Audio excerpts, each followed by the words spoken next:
12 से 2 political show देख रहे हैं आप। बात कर लेते हैं तेलंगाना, वहां के चर्चित विधायक टी राजा।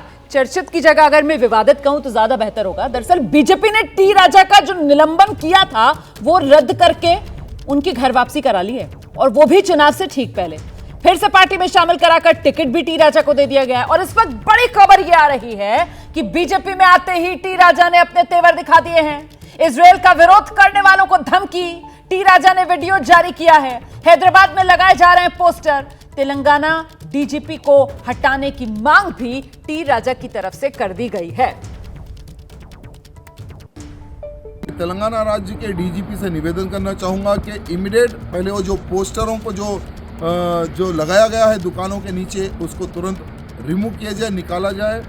अगर नहीं निकालने की सूरत पर हम हर दुकान के ऊपर आई सपोर्ट इजराइल उस प्रकार के हम फ्लैक्स लगाएंगे। मैं डीजीपी जी को निवेदन करना चाहता हूँ तुरंत वो फ्लैक्स को हटाया जाए, और जो लोग हमास के समर्थक है, जो हमास के समर्थन में जो लोग नारे लगा रहे, उन पर एक्शन लिया जाए।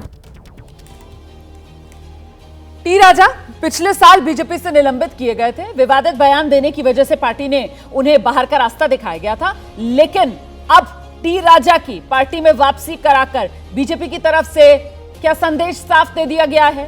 टी राजा का बीजेपी प्रवेश तेलंगाना में हिंदुत्व का संदेश माना जाएगा अभय जी?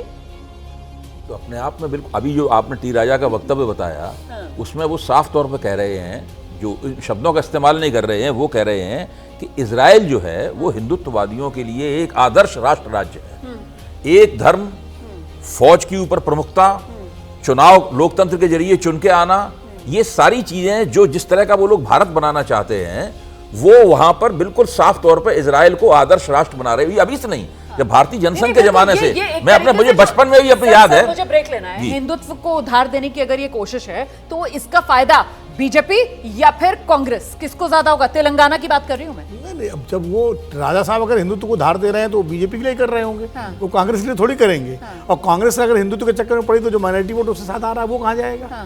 तो लेकिन क्या इससे गोलबंदी होगी? राजा साहब को एक और सुनो ना, राजा साहब को एक मोदी जी से भी सवाल पूछ लेना चाहिए कि पैलेस्टीनियन को उन्होंने मदद का हवाई जहाज वो हमास की बात कर रहे हैं, वो फिलिस्तीनियों की बात नहीं कर रहे हैं। ये फर्क भी करना होगा।